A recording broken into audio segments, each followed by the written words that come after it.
मूर्खों की फेहरिस्त। कहानी है मूर्खों की फेहरिस्त। बादशाह अकबर घुड़सवारी के इतने शौकीन थे कि पसंद आने पर घोड़े का मुंह मांगा दाम देने को तैयार रहते थे। दूर दराज के मुल्कों जैसे अरब, पर्सिया आदि से घोड़ों के विक्रेता मजबूत व आकर्षक घोड़े लेकर दरबार में आया करते थे। बादशाह अपने व्यक्तिगत इस्तेमाल के लिए चुने गए घोड़े की अच्छी कीमत दिया करते थे। जो घोड़े बादशाह की रुचि के नहीं होते थे उन्हें सेना के लिए खरीद लिया जाता था। अकबर के दरबार में घोड़ों के विक्रेताओं का अच्छा व्यापार होता था। एक दिन घोड़ों का एक नया विक्रेता दरबार में आया। अन्य व्यापारी भी उसे नहीं जानते थे। उसने 2 बेहद आकर्षक घोड़े बादशाह को बेचे और कहा कि वो ठीक ऐसे ही 100 घोड़े और लाकर दे सकता है, बशर्ते उसे आधी कीमत पेशगी दे दी जाए। बादशाह को चूंकि घोड़े बहुत पसंद आए थे, सो वैसे ही 100 और घोड़े लेने का तुरंत मन बना लिया। बादशाह ने अपने खजांची को बुलाकर व्यापारी को आधी कीमत अदा करने के कहा। खजांची उस व्यापारी को लेकर खजाने की ओर चल दिया, लेकिन किसी को भी ये उचित नहीं लगा कि बादशाह ने एक अनजान व्यापारी को इतनी बड़ी रकम बतौर पेशगी दे दी। लेकिन विरोध जताने की हिम्मत किसी के पास न थी।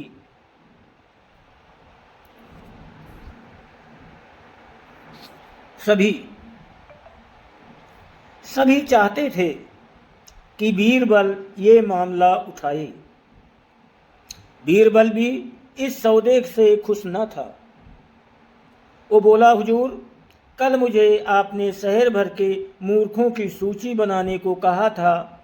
मुझे खेद है कि उस सूची में आपका नाम सबसे ऊपर है। बादशाह अकबर का चेहरा मारे गुस्से के सुर्ख हो गया।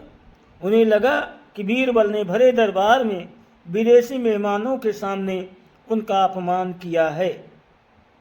गुस्से से भरे बादशाह चिल्लाए, तुम्हारी हिम्मत कैसे हुई हमें मूर्ख बताने की?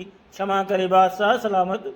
बीरबल अपना सिर झुकाते हुए सम्मानित लहजे में बोला, आप चाहें तो मेरा सर कलम करवा दें।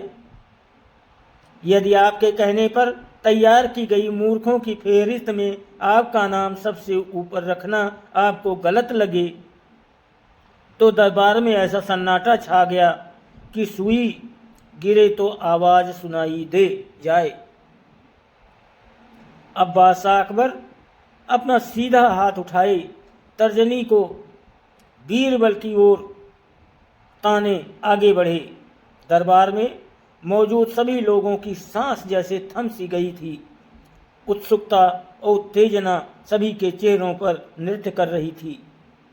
उन्हें लगा कि बादशाह सलामत बीरबल का सिर धड़ से अलग कर देंगे।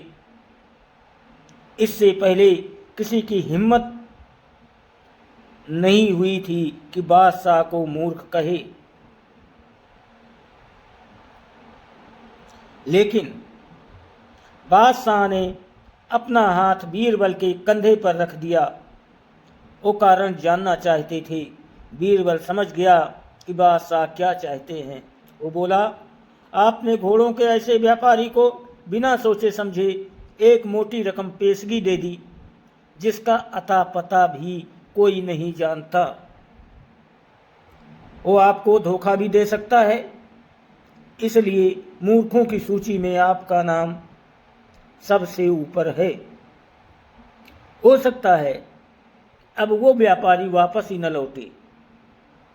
वो किसी अन्य देश में जाकर बस जाएगा और आपको ढूंढे नहीं मिलेगा। किसी से कोई सौदा करने के पूर्व उसके बारे में जानकारी तो होनी ही चाहिए। उस व्यापारी ने आपको मात्र 2 घोड़े बेचे और आप इतने मोहित हो गए कि मोटी रकम बिना उसको जाने पहचाने ही दे दी। यही कारण है, बस तुरंत खजाने में जाओ और रकम की अदायगी रुकवा दो। अकबर ने तुरंत अपने एक सेवक को दौड़ाया। बीरबल बोला, अब आपका नाम उस सूची में नहीं रहेगा।